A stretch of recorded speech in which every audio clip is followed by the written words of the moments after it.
Hi, this is Archana Sarit, author of Tales from the History of Mathematics. Mathematics kindles extreme passions. Either you love the subject or you hate it. I belong to the former category. I love mathematics, but I had never known about the story of mathematics, or it was only later that I got fascinated with the subject of the evolution of mathematics. With every step in the rise of human civilization, there has been an increase in our understanding of mathematics. And every new discovery in mathematics has shaped our entire civilization. Man went from counting numbers on his fingers to using beads and knots. And then came the writing down of numbers. And even there was a lot of differences. There was the Greek number system, the Roman number system, and then there was the Hindu decimal system, which came from India. It has been fascinating to learn about how one system, the Hindu decimal system, spread on all through the world and how it was considered far superior to the other systems. It's not just the Hindu decimal system or zero that were India's contribution to mathematics. India has made huge strides in understanding of mathematics and in contribution to the evolution of mathematics. All this fascinated me, and that's what resulted in my writing this little book, Tales from the History of Mathematics. The book is suitable for anyone right from 8 years to 88 years. I strongly recommend the book for children. Even those who have a fear for mathematics or who hate mathematics will definitely grow to love the subject when they realize that every single one of us is actually already born as a mathematician. Thank you, PILF and Manjari Prabhu, for having me here today. Do pick up a copy of the book on Amazon and enjoy it. Bye.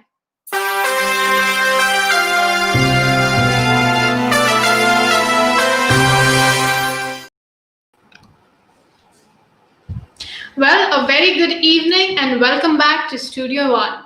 In this session, Marketing Secrets for Authors, we have our speakers sharing their valuable insights with us on the subject of marketing. We have the honor today to have with us Mr. Ricardo Fayette.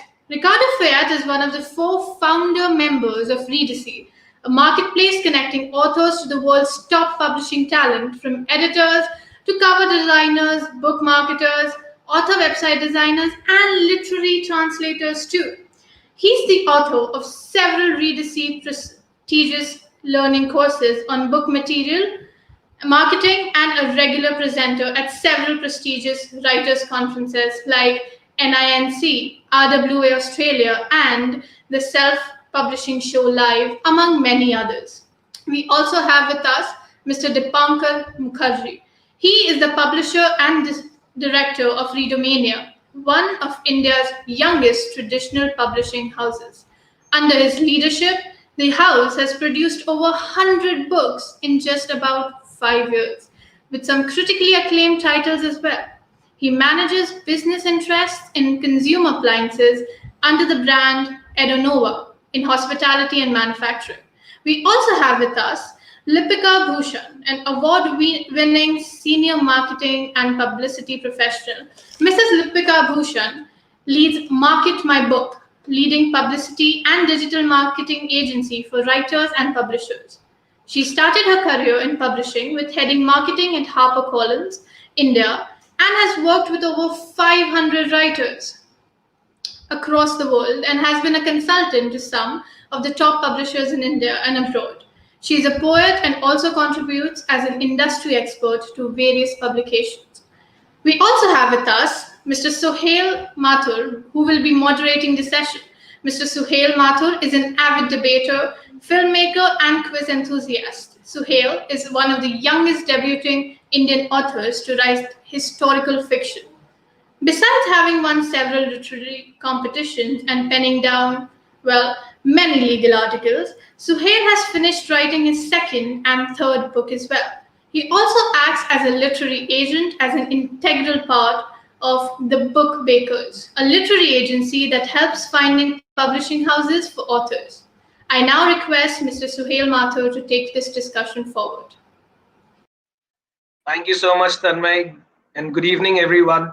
It's truly an honor and a pleasure to be over here. And, it's the love for the Pune International Literature Festival, which can be gauged by the fact that I'm so charged about doing this session on the day of my anniversary.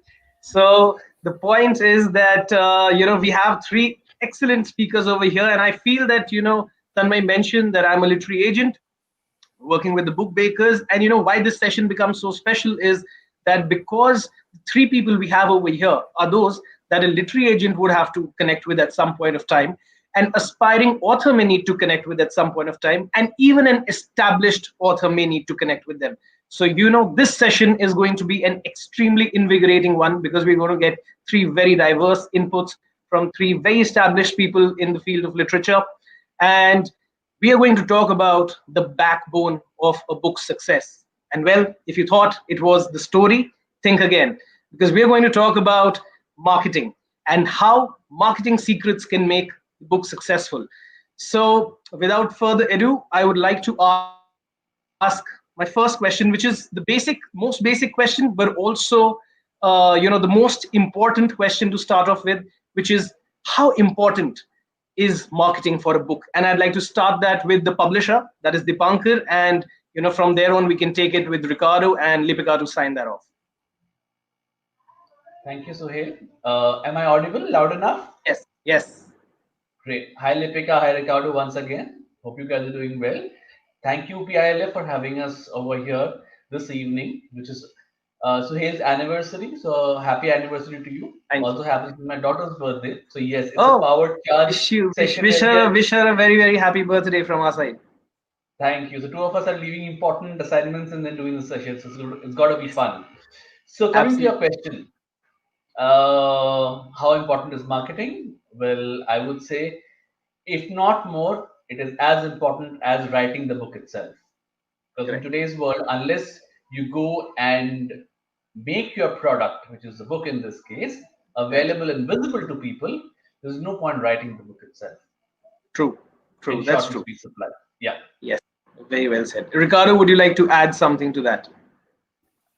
Yeah, sure. First, happy anniversary, Suhail. Thank you. Dipankar, happy birthday to your daughter, Lipika. Very nice to meet you. And I agree. I agree totally with Dipankar. I think for me, it's as important as the story because if you don't market the story, you're not going to find your initial readers, so the book's not going to sell. So you might have the best story. If you don't find those first few readers who are going to carry the word of mouth, it's not going to sell. But at the same time, if you market a story that's just not good enough, you're going to spend a lot of time marketing and not going to see any results. And that can be even more frustrating. So I think both are just as important, but you cannot have one without the other nowadays. Great. That's very valid too. Lipika, of course, the seasoned marketeer in the house. What are your thoughts on this? Hi everyone. It's wonderful to join all of you here today evening. A very happy anniversary, Suhail, to you, and a very happy birthday to Dipankar's daughter. Hi, Ricardo. Well, I think Dipankar and Ricardo have already said it in as many words as one can. Having spent almost 15 years of my career in marketing, and not just publishing products, but several other products. Any product, if you're bringing it out, it's but natural that, to take it out to the kind of audiences that you wanted to reach. Marketing is the most important function, to ensure that your efforts, do not go in vain. Absolutely. Absolutely. No, I Yeah. completely agree. In fact, when I also look at scripts and when we are making submissions, marketing is an integral part of that discussion too, because as all three of you rightly said, that if the product is good, how will others know that it is good? It's only through marketing that one will get an idea. But one thing that I also face at times is that when I talk to authors about say marketing and what they could add to the table, some of these people ask that, oh, is this the marketing that the author is supposed to do, or would this be something that the publisher would be doing at their end? and then I have to explain what I do tell them, which I'll tell them, which I'll tell all of you after all three of you have had your say. But I think the most important person over here who needs to come into this is Dipankar, because being a publisher, I'm sure he'd be inundated with such queries and he'd be having a difficult time juggling the two. So Dipankar, what are your thoughts? How was it when you started off, and how have things changed in the interim? Okay, great. Thank you, Sohail, for putting me right up front in the shooting line. So that's I think, the most political question that you could have asked me, but I'm going to give a straightforward answer. It is equal responsibility for the publisher and the author to go and market the book. One cannot exist without the other. It's, I would say, symbiotic. So if the author is not working, publisher single-handedly can't do anything. If the publisher is not working, the author can't do single-handedly. In either cases, if one of them falls short of their expectations, the other ends up paying heavily. So that's the That's true. challenge that we face. Yes, in our case, also a lot of times we believe and we see that debut authors come with a lot of expectations for their books. Okay, that I've written a wonderful piece of literature, and the moment it's out in the market, people will die to buy it, and they'll buy it, and I'll become a star overnight, which unfortunately is far from reality. So a lot of authors get a reality check after their book is published. So Correct. that's the hard part. So once they get a reality check, to convince them to continue working towards the book is a big challenge. Some of them are smart and then take on the services of Lipika upfront. And those who take up the services of Lipika, they are able to position and understand what it requires to be out there. Now, in marketing, a lot of people confuse between author marketing and book marketing. Now, I always differentiate the two. Book is a product, rather byproduct of author marketing. Okay, book marketing should be primarily focused on sales, whereas author marketing should be primarily focused on PR and Yeah. driving large-scale visibility of the author. And if Correct. these two run parallelly, that is when success is achieved. I think I Correct. should stop here and let the others also add in their point of views. Yeah, absolutely. No, I think you've made a very valid point, because the differentiation between book marketing and author marketing, because so I always tell my authors that when you're starting off, writing your first book, probably the organic reader base that you have is probably zero, or at max your friends and family. But the way you market it, you will probably get a certain reader base with your first book.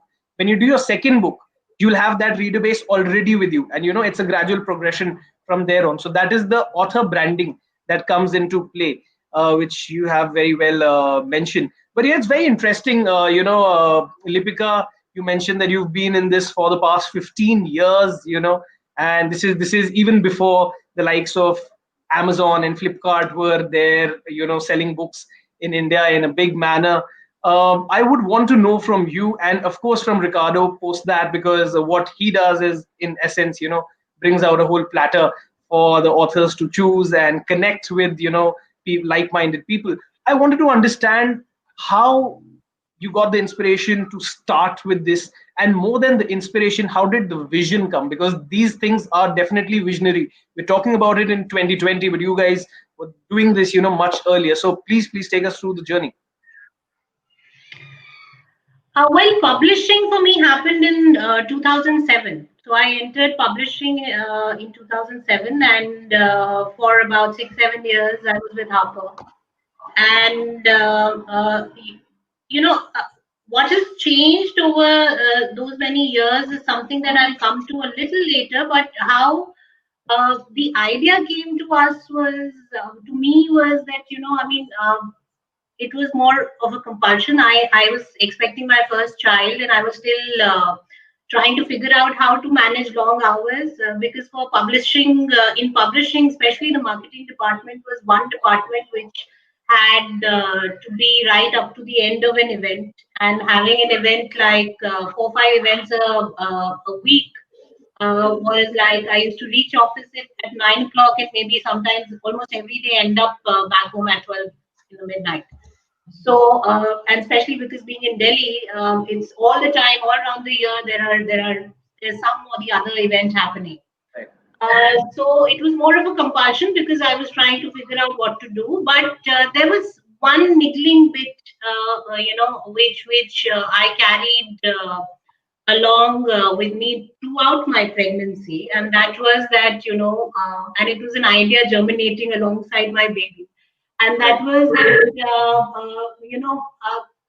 out of a lot of books that we published, there were always some very good books that slipped. And the Yeah. reason for that was that, and very naturally so, publishers were publishing more of content coming from India. They were bringing on more and more indie writers, and they were bringing out more books. Similarly, even the publishing house that I was working with was growing in terms of volume, in terms of the kind of numbers they were publishing for, especially Indian writers, and the international ones were already there. But in addition to that, the volumes were increasing, and there were always some books which, and I am in the bad habit of at least trying to read more beyond the blurbs as a marketing person or a publicist, and that way, I used to often, read a lot, and and I could find that there were some books which were maybe not being printed in those many numbers, and because we had decided, and we had a system in place of taking that decision as to how many numbers we were going to publish, what kind of marketing budgets we were going to set aside for it, and just because that there were some books which fell in a particular category, and we only published, say, limited numbers of 3,000 or 5,000 copies of those, they didn't get as much attention as maybe something that we was being printed in huge volumes like 15, 20,000, Yeah. which was not, which is obvious. And even if the biggest is the publishing department, is the marketing department in any publishing organization, you can never do enough for a book. And Yeah. that is where, that niggling idea of why don't I use my efforts and my energy and my whatever knowledge I've gained in the process of being in the publishing industry to focus on bringing up or working for those writers who had good potential Yeah. and who wanted to write, who had the passion of continuously writing. It was not just one-off book, and so why not focus and try and see that, how can we increase those numbers that they were doing with the publishing house of 3,000 to maybe the first step of 5,000, or maybe take it even higher at a certain stage. And that was something which I had already practiced. Through our my career in Harper, we were continuously thinking of ways of increasing numbers for books. And at the end of the day, as Dipankar rightly said, the sales matter. At the end of the day, the result for a publishing house is the number of copies that you've been able to sell. And to achieve that, or how to go forward, go beyond the numbers that you're printing, is something which the responsibility of which lies on the marketing. So, if you look at the two departments, they are extremely interrelated, and they have to work in great coordination with each other. And that's how this idea of Market My Book germinated. That when I finally took a maternity break, in that break, I started thinking of maybe starting up with helping writers. And initially, it started with writers. Now I see even publishers, hiring our services and bringing us on board for their books. So, Right. a lot has changed over the years. Over the last Right. decade or so, a lot has changed in terms of how things are marketed in India.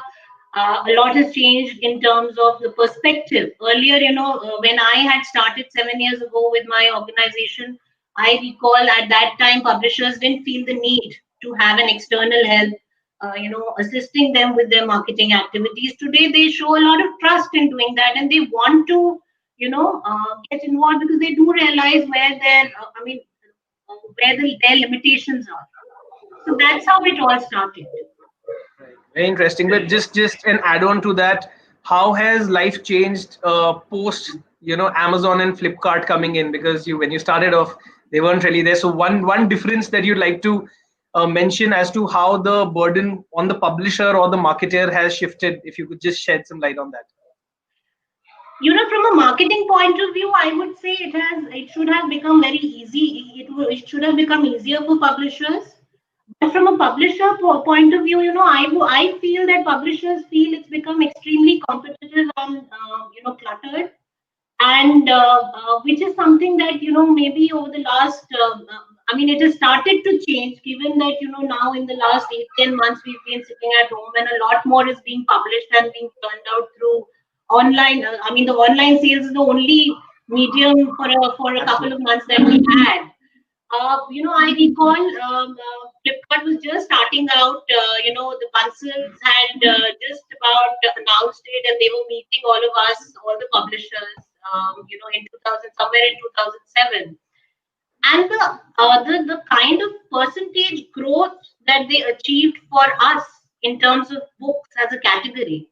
I recall in the first year, it was just about, not even 1% of our entire sales coming from online sales. Today, what has changed is 50% of our, more than 50% of sales comes through online selling. And I'm talking about online selling of physical books. I'm not talking about the e-book.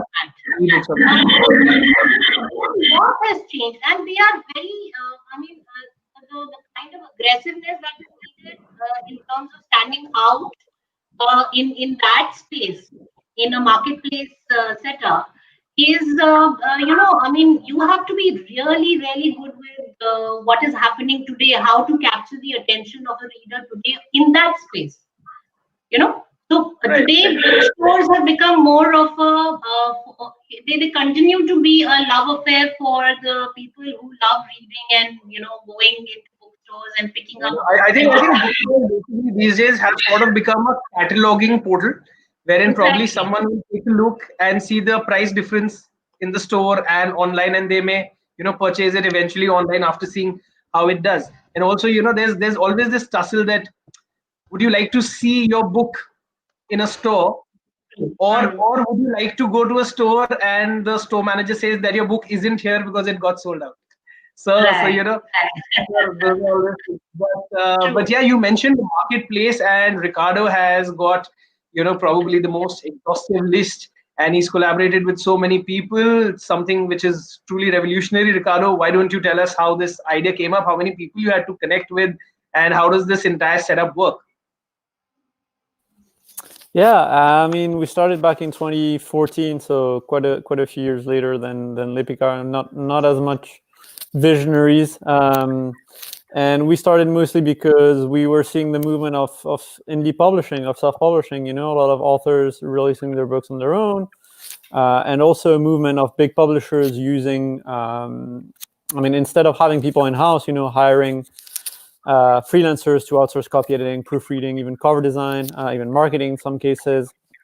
And so we thought about creating a marketplace to connect these two parties. On one side, authors looking to self-publish, or publishers using freelancers, and the other side, freelancers. And with the freelance economy, there's more and more really talented freelancers with a traditional publishing background who've gone freelance. More quality of life, more freedom. They work with the same clients but on a freelance basis. And yeah, we connected both parties. I think maybe in the beginning we started with 50 editors and cover designers, and now we have over 1,000 people on the Across the globe. marketplace, probably over 1,500 people. And yeah, what makes Riti different from, let's say, Upwork or other generalist marketplaces, that we're very careful about the people we add on there. So we accept less than 3% of applications. So we've actually gotten contacted by almost 100,000 freelancers who wanted to be added on Reetsy, to offer their services, and we've only accepted around 2,000 so far. So yeah, it's been definitely a nice adventure, and yeah. I think a lot of people hearing this will like only the 2000. It's only, but 2000 is a huge number for a lot of people. But yeah, I think that's great and highly commendable, and also because it's global. So anyone sitting at any part of the world can hire the best of services and take it forward. So I think Absolutely. that is very absolutely. But since we are all discussing about a marketing plan and how it will come into play once the book has released, I'm sure that when a publisher is looking at a script and when an author is also has finished writing the book, they would also have certain ideas and ways in which they would plan to market or promote their book. So, Dipankar, my question to you would be, how much of a role does a marketing plan play in the acceptance or rejection of a script in terms of, say, percentage? And of course, we are talking about, say, a scenario where the scripts are by and large content wise, at par. And if those scripts are at par, how important does a marketing plan become? Okay. If the author knows how to market a book, he will be a publisher's delight. So all else remaining same, an author with a good marketing plan definitely becomes a priority. And I'm being brutally honest about it, because it makes our life as much easy. Because A, they understand what the game is, and B, they know a part of it as well. So that's how I believe a good author with a good marketing plan is an ideal combination. Absolutely. In fact, a lot of people, which brings me to my earlier question where we were discussing about, whose responsibility it really is. And, when people do ask me this question, I just tell them very frankly, well, look, you as an author are writing one book in a year, whereas the publisher is bringing out 3 to 4 titles every month. So there's only that much time that they can give, to your book, because they have to be fair to everyone. And so they will, their marketing is probably the distribution, where they're making it available in a store or online or as a Kindle.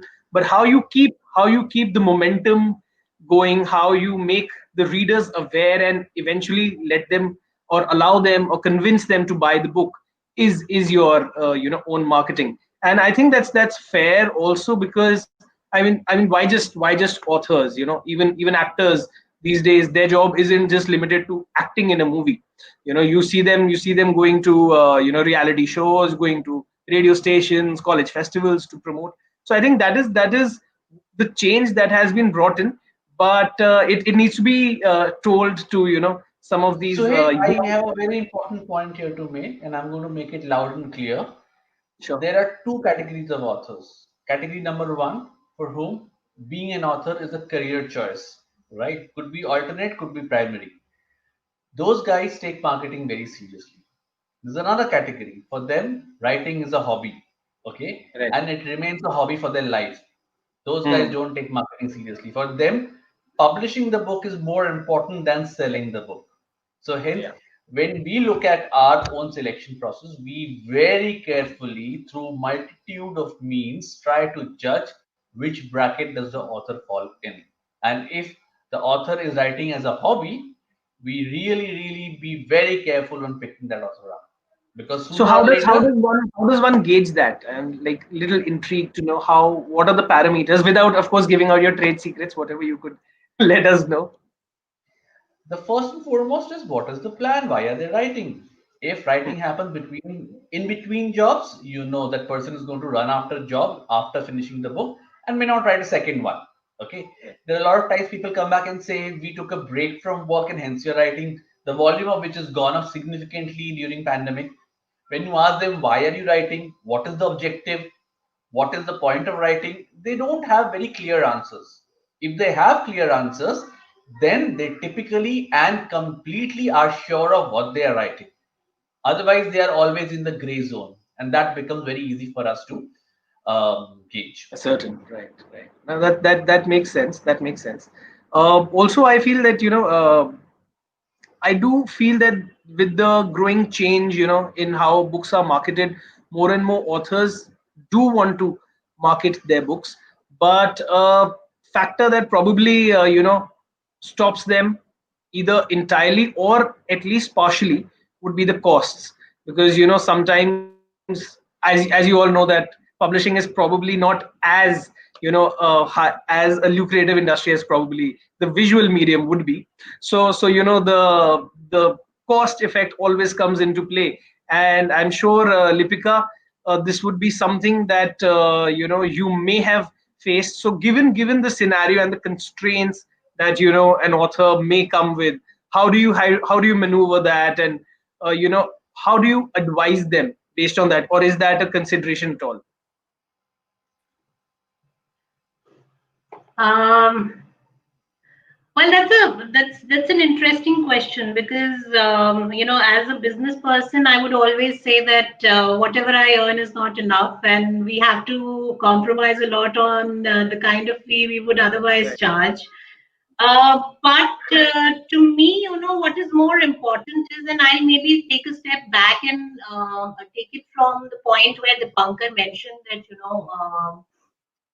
right. I mean, when you are doing the screening process, and so a lot has actually, also changed in terms of what aspects in marketing really work today. It is not the same as it was maybe 5 years ago or 10 years ago. Every few years, the things that work in the area of marketing change, and one has to understand, and especially this is in the case of writers who are putting that money out of their own pocket, and it's not a publisher who's taking the services. And I mean, so we do understand that there's always a limitation there. So that the reason, and that is the reason why, we focus primarily on things that will give two immediate and important things for a writer. One is visibility offline. That means the through the mass media. And second is the visibility that is required to impact your online sales. Because beyond that, the cost involved in doing activities at the bookstore or at events or organizing, it's much higher than the kind of returns that you get. So we also do our own internal screening process before taking a writer on, and we have to be completely convinced of the story, and the profile needs to provide us good support in order for us to not just talk about the book but about the writers also. But as far as the costs are concerned, and understanding the fact that there are limitations, we usually only focus on providing the media publicity, and focus on how we can help them increase their online sales through increasing online visibility. And that in a lot of it has helped because a lot of writers do see how it's translating. I mean, it's an immediate translation. I mean, if we say that, okay, this is the kind of media coverage that you should expect depending on the kind of book that you have and the profile that you have, and they see that happening, in over a period of the next 3-4 months that we engage, they see that immediate return in terms of the kind of media coverages that they are getting. And similarly, the fact that more and more the better reviews that they get, the more visibility online that they get, how they can use all of that to put it to, in fact, a lot of times it happens that a lot of what we do is also used up by the publishers, because of course, I mean, they would also like to promote the positive aspects that are coming out for a writer. So costs have always been an issue, and that is the reason we do a very focused, and our plans are very specific. We don't have a generic, and this is the reason why, at least in my case, it has always been, even when I was an employee, we used to have very specific marketing plans for a book, because for me, it has always been that every book is a different product, and you have to have some different defining factor for it to take it forward and put your energies behind it in terms of marketing. So that is what the philosophy we follow even here. Our plans are very specific to the kind of the kind of book and profile it is, and that is how we help manage costs. But Correct. yes, No, I completely understand. In fact, you were mentioning that on some of these occasions, even the publisher tends to benefit, and I would also add that sometimes it helps the author in the sale of their next book, because they bring out all these absolutely, things that they've done for their book previously, so the absolutely. author So feels that this is something.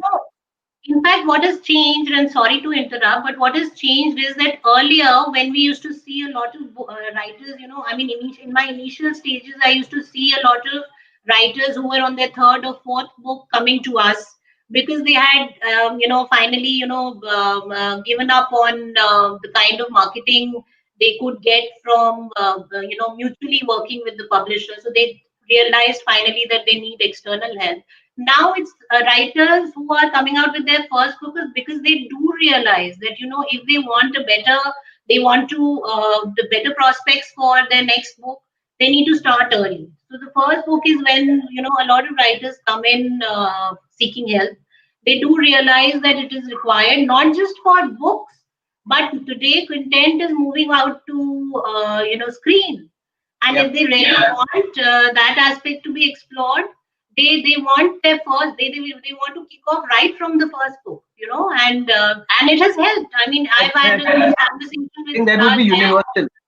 That would be Yeah. universal. Every author who calls and discusses their book So, says that this is going to be turned into a movie. But costs. As I'm butting in once again. Sorry, no, Sohail, and no, sorry, Ricardo. I'm taking 1 minute from your time as well. A big problem and challenge that we face with a lot of authors in India. They come back and say, "Oh, we are very introvert. We like writing. We would prefer to yeah, be an author than be a marketer." My yeah, response is that people need to be a little bit more aware that marketing is not equal to going and becoming an extrovert. Marketing is intelligently going and figuring out where is my audience and how can I target my audience. As simple as that. And as a matter of fact, a lot of times marketing becomes as exciting for an author when you look at the right audience. So for example, when we are starting the session, you would have seen Archana Sarath's book, The History of Mathematics, yeah. right? The target audience is clearly kids, right? Now, the moment you step out of that zone and try to market, it will be difficult for both the author and the publisher. But if you are able to garner that category, which is go and hit the schools, it becomes very targeted marketing, and that helps. This is the only way an author can overcome their challenge of being an introvert and saying, I cannot market because I'm an introvert. Sorry, Correct. over No, to I you. think I think that was very strategic placement too, because we are talking about cost and numbers, and to have a maths book right in the beginning was very effective. But yeah, we were talking about costs involved, and Ricardo, you of course mentioned that you have a screening process in terms of seeing who makes it to your marketplace and who doesn't. So when it comes to marketeers per se, what is your screening like? Because there might be several people who would be doing that, but of course there is a difference that separates them. Is that difference based on the work that they do? Is the difference based on costs? Because there would be a market rate for something, and someone can, and because these things aren't really available online, it's more of a personal nature of things, how things happen. Anyone is free to quote anything. So what are your demarcations in listing someone on your portal? Yeah, marketing stuff, because there are not a lot of book marketers out there per se. There used to be a lot of publicists, but it's a profession that's scaling down quite a bit. So marketers are kind of new, and it's a tough area for us, and it's the only kind of service where I personally interview every single marketer we add to the marketplace. And I ask them questions about marketing, and I see what kind of stuff they do, and I tend to know what 99% of the audience who's going to come to Right. Ritzy wants from a marketer. And marketers who were very good in traditional publishing maybe 10 years ago, they're not necessarily great at indie marketing, like at digital marketing nowadays. So I make sure that people who come with this background, they have the knowledge required to help indie authors. In terms of cost, it varies a lot. I think one of the most helpful things, and the most common collaboration we see on Ritzy for marketing, is just a simple consultation. Having a chat of 1 hour with a marketing professional who's just gonna tell you the kind of things that Lipika and Dipankar shared. Who's your target market? 99% of the time, the author doesn't know who their exact target market is. They're gonna say, it's for women and men. It's for everyone. It's for people who enjoy Big science challenge. fiction. There are billions of people who enjoy science fiction. Is it more Star Wars? Is it more military sci-fi? Is it more space opera? It's you gotta do more research. So just a 1 hour chat with a marketer who's going to ask you those tough questions and going to make you realize that, one, you haven't figured your target market. When you figured it out, you don't have the right the right messaging to attract them. Figuring those things out is hugely valuable, and it doesn't cost a lot. I think for a 1 hour consultation can be $100, $200, $300, depending on the marketer you hire on Readsy. So I'd definitely start there. Yeah, wonderful, wonderful. What I also liked was the very smart way you said that marketeers who were working with publishing houses 10 years ago may not be, as good, but not 13 because the Lipika started in 2007. But Lipika Indeed. doesn't Indeed. qualify that. Lipika doesn't qualify that. She's still actively marketing. She she's knows still that. Exactly. active, Exactly. absolutely. So, So, in fact, so she raised a very important point also that of course the investment that an author may do may not equal the returns because obviously authors get a certain percentage of royalties, so on and so forth. So, Dipankar, I'd like to ask you this: that how much in your experience, both as a publisher personally and a publisher in the trade, uh, what do you feel, how much of marketing, brand promotions, brand creation, awareness is all great, how much does it actually result in sales? okay, before I answer the question, Suhail, one question back at you and maybe to the other panelists also. Do you know in standard marketing terms, which industry or which category does a book lie in? What kind of product is a book? Entertainment. What? Entertainment, not classically. Another one, it's a close enough word. It's a close enough word. Incidentally, the category is called cultural products and it is clubbed with events, theater, play, but not cinema. Surprisingly, I don't know why, but not cinema. This is classical definition of the category in which books lie. Okay. So the fact that publishers productize the book is also a very touchy thing for a lot of authors. Okay. When I started a publishing house, I also got a shock of my life. Trust me, I got a culture shock that how can I consider a book as a product? A book is a book. It's something larger than life. Cannot be a product. But it took me a couple of books to realize, oh my God, the principles are the same. So unless you look at a book like a product and then market it, you will not be able to deliver on the right method. Okay. Now coming to your question, now given this, that I have a product, I have a market, and I put forward a marketing plan, a targeted marketing plan to the right audience never fails. What fails is a general plan. So, for example, if I go and say, I need a review in a newspaper, will it lead to sales? I don't know. I can't quantify. But if I go and say, okay, on Amazon, I will pick up a particular sponsored ad which is targeting ABC kind of a people, will I consider that as a good sales strategy? Yes, maybe marginally better than the common one. Now, if I have another strategy which says I will go to the place where I can find more of my audience and then do marketing, I am reasonably sure of sales. So, for example, if I have a science fiction book and I try to market it to a general audience, chances are my strategy will fail. Instead, if I find out a club who's discussing science fiction books or Mm, a set of people who love and have a particular community for science fiction books and then try and target them, yeah. chances are my sales will be higher, right? In these cases, sales are considered to be far more probable as compared to more general strategies which are to direct the energies first promoting the author and then assuming that the book will be a byproduct sale.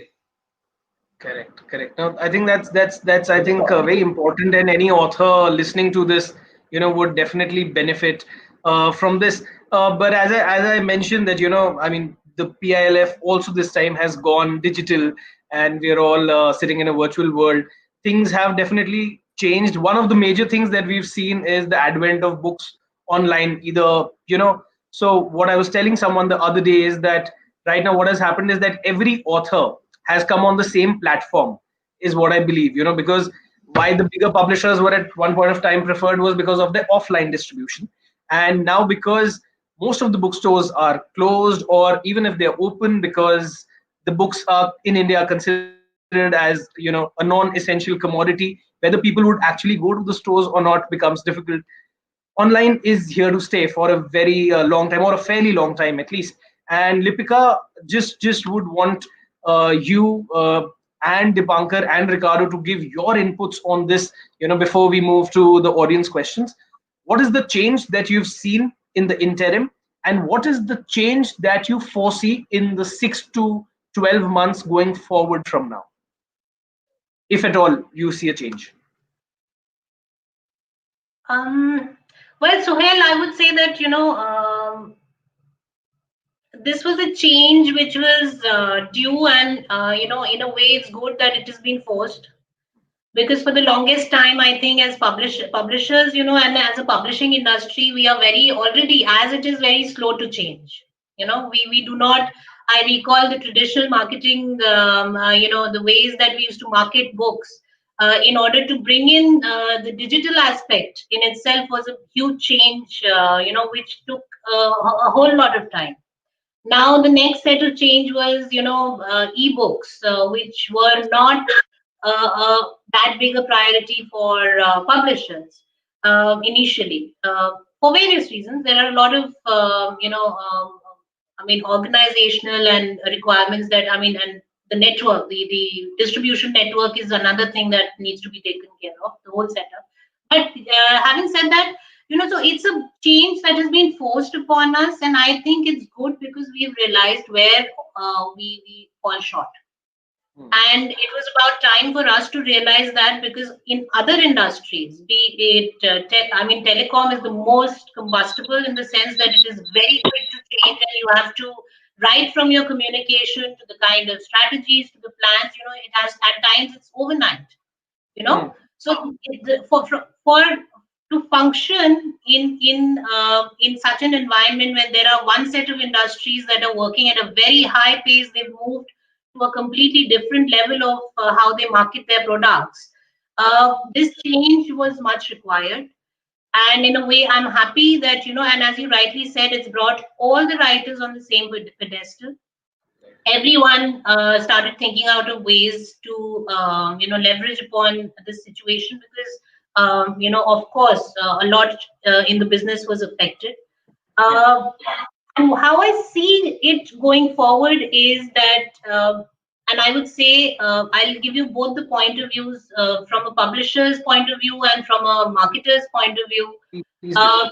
If a publishing house in this interim has realized that they need to grow in a particular, they need to fine tune their operations in a particular area of digital marketing, then I think they are here to stay for the longest time, because they would have by now realized what are the shortcomings, what are the areas they need to improve upon, what are the areas they need to collaborate, because collaborations are the biggest requirement at this moment. You can't have everything done at in-house, so Yeah. collaboration is of utmost importance.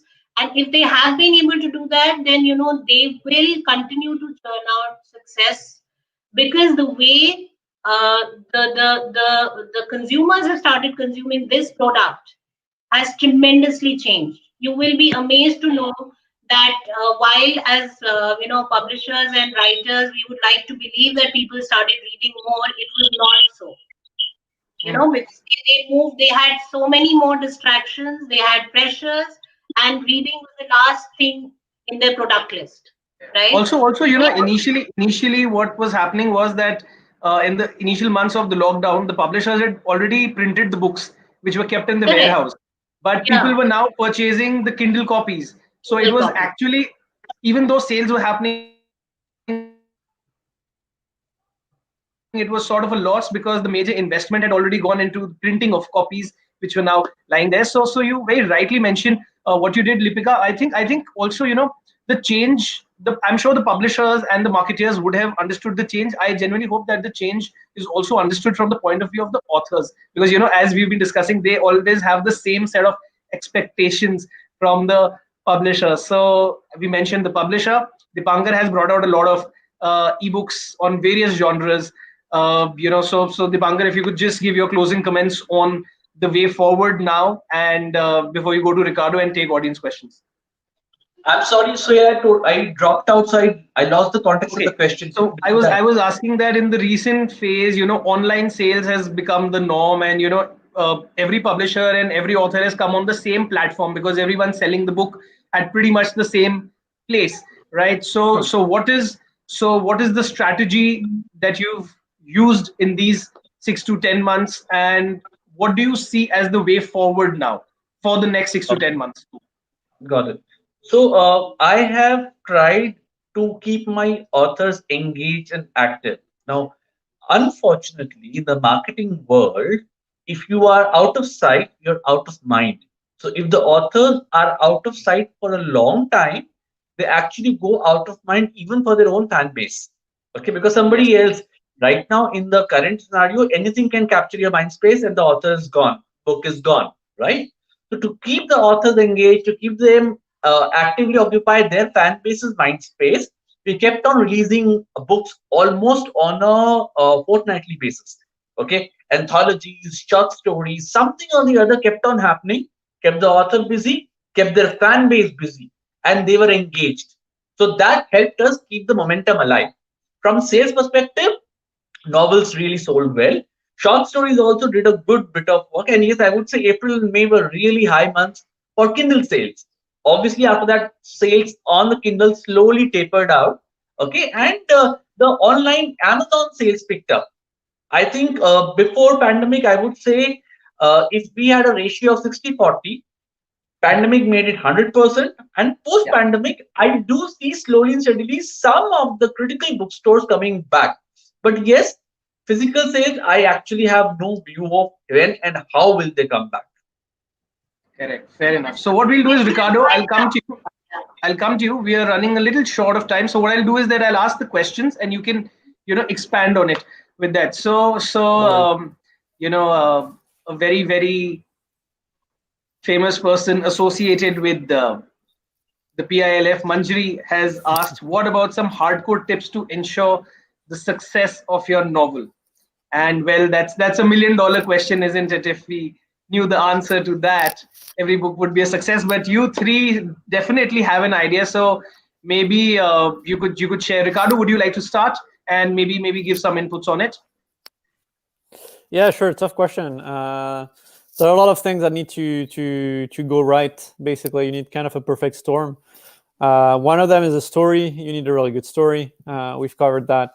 The other one is figuring out your target audience, so knowing exactly who your hardcore readers are going to be. Obviously, if your novel becomes a success, a bunch of very different readers are going to read it. Nowadays everyone's read Harry Potter. But in the early days when they were marketing Harry Potter, they weren't marketing it to everyone. They were targeting, school kids, middle grade, and that worked really well. And then the parents started reading the book, and it took off. So figuring out your target market, and then it's about figuring out where your target market hangs out. As Dipankar mentioned, if there are groups, whether offline or online. Now with COVID, you've got a bunch of activity online. So you can find, I don't know, Facebook groups of fans in your genre, Goodreads groups of fans in your genre. You have review sites like Readsy Discovery, like PubPub, where you can interact with readers as well. So there are a bunch of places online where you can find lovers of your genre. And these are places where you can simply hang out, not to sell your novel, because again, you're probably an introvert, so you don't want to be out there selling your novel, but just to interact with other readers. If you've written a sci-fi novel, you're probably a sci-fi fan, so you can come into these groups to interact as a sci-fi fan. And if you become a member of the group, people are naturally going to be interested in what you do in your life, and if they find out you're an author, they're going to pick up your book. So that would be I completely agree. In fact, given the meager number of science fiction books that are published in India, I think one genre that is going to benefit the maximum from this session is sci-fi. Let's see all your inputs. So very well answered. Let me take another question, and the question is from Archana Sarath. She started off this session in a way. So she's asking that as writers, we are shy being lost in the world of our stories. It's so difficult to don the role of a marketer and talk about your work and sell it. Any tips on how to handle that?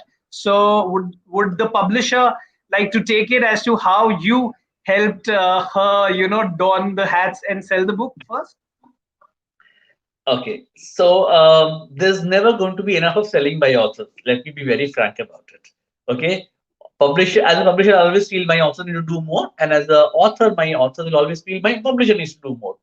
Keeping that battle aside, what needs to be done is to find the right audience and very subtly, not sell, but subtly put forward your points of view mentioned in the book. Let the content do its selling. You don't go and say, buy my book.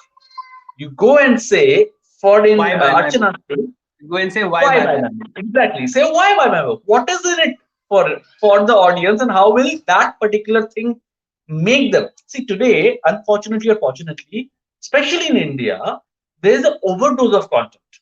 You have content everywhere, right? True, And true.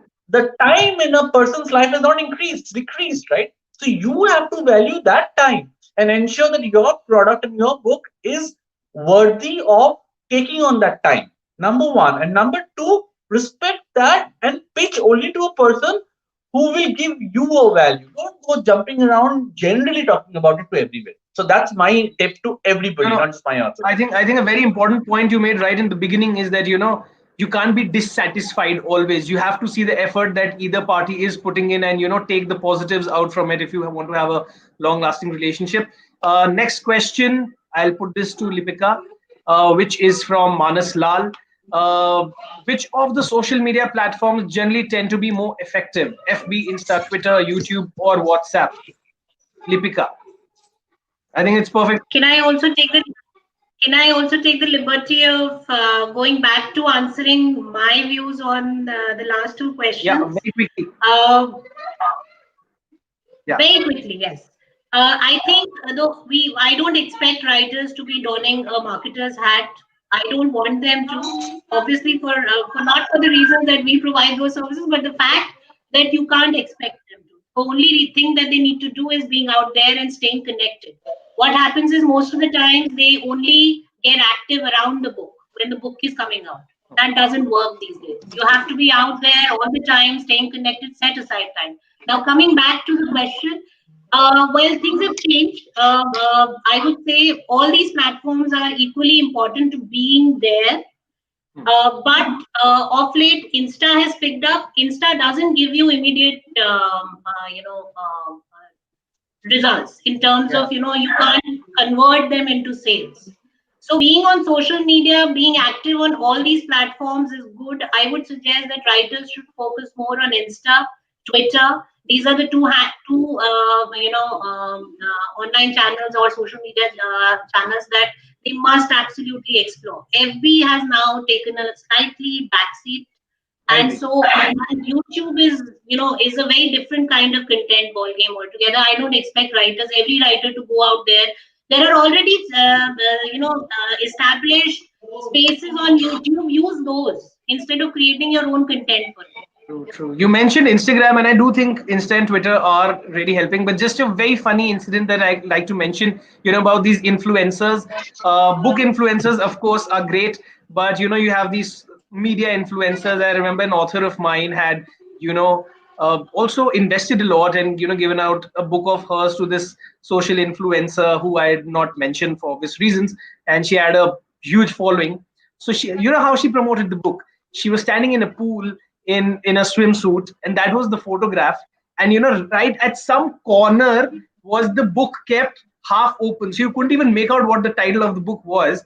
And the photo had some 50,000 plus likes, but did it result in sales? People didn't even notice the book because it was kept at a certain place. I know, Dipankar, you're wanting to say something. Go for it quickly, because I take. Yes. Should I? Or Should you, I? or let me take the fourth question, and then you can add if you think it makes sense. Okay, let's Okay, have the I fourth will. question, Yeah. guys. Okay, I have not got the question over here, so let me ask. This Shraddha is asking, how important is a website these days? So, Dipankar, go for it first, and then I'll come to Ricardo because he's the man. Right. Okay. First point, Lipika has, hit the nail there. No single social media platform is always the answer.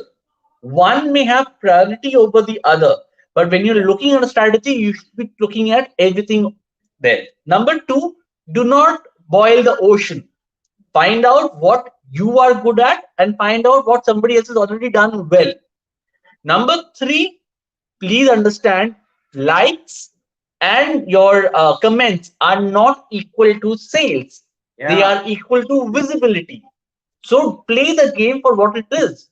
You want visibility, go on social media. You want sales, figure out how will you get sales from that visibility. So the example you gave is a very good example. In fact, I'm I'm also okay. Say it, Let me say it, not be say it, say it, politically say it, say correct it. and say there are. I mean, there are lakhs of people out there who call themselves book reviewers, and they don't even know how to write one single sentence straight. Okay, but unfortunately, you need them because they add on to the numbers. It's become a number game. Amazon driving sale based on the reviews from verified purchasers, right? So now authors have to run around these reviewers to go and get the book reviewed because it's a very short span of time. Now, India has got so many titles coming out. Unfortunately, the pressure builds up initial days very high. Okay, now not many people can come up with the idea of a good strategy, or not many people may be able to come to Lipika. They don't even know Lipika probably. Okay, to come and access the services. So for all those people, they are ready to pay money to whoever and whatever comes their way. Yeah, yeah, That true. is Right? driving a different kind of demand for a different set of people, which in our regular scheme of things would not be called marketing. I'm sorry. Okay, Correct. The so that person was my enjoying answer your to it. answer the most was Ricardo. He's smiling ear to ear. Ricardo, an additional question which we mentioned: how important is a website? I mean, for you it is great. I mean, for you it's great, to have a website. But I think the question over here is in terms of how important is it for an author to have a website? Does it actually help in branding, help in sales? What are your experiences like? If you could let us know. Yeah, I'm smiling because while we're talking, they're telling us to end the session as fast as possible because I we're know, but already it way is over such a time. session that we shot up. So So apologies, but yeah, please, Ricardo, go ahead. yeah, for me, a website only makes sense if you're going to sell more than one book. If you're only going to have one book out, then you can use your Amazon page, any landing page on BookBub, on Reach Discovery. If you're going to write more books and establish a proper brand, then you want a website. That's my short answer. Great. Okay, last question of the evening by someone we all would be knowing, at least most of us would be knowing, Mr. Vishal Soni. He's asking, does the number of reviews drive sales? One word response. Does Come the back. number do the number of reviews drive sales? So can I answer that really quickly? I'll say, Vishal, probably it's just an indicative factor as to how well your book is doing. If a lot of people are reading it, probably it will show that a lot of people are reviewing it. It generally helps. It also works the other way around, wherein people may get certain people to review it, but it may work for the author and the publisher, because the publisher for the next title may feel that if the author is putting in that kind of an effort in terms of marketing and promoting the book, they'll also do that for their books. So overall, it's better to do it than not do it, is what I'd say. Yeah, and I know Tanmay is right over there asking me to stay shut. But I'd just like to thank all of you, Ricardo, Lipika, Dipankar, for being so forthright, so honest, Thank you. and with your feedback, with your information. I think it's Manjari been and very the entire nice. team. Thank you, Sohail. You were wonderful. And thank you, Ricardo and Lipika. It was a pleasure being with you. Thank you. And I Thank think you, a lot of everyone. people have Same here. liked it. Manas and many others are saying that the session's been excellent. So all kudos to you guys, and of course the team at PILF for organizing this. Cheers. Thank you. Well, thank you very much for this very exciting session. And let me just tell you, thank you so much for sharing all your secrets and all the lessons you've learned over the years.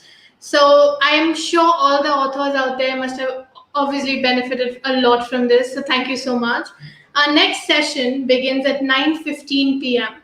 So please make sure to join us right back here in Studio One for the many journeys into a novel after this very short break. Thank you so much.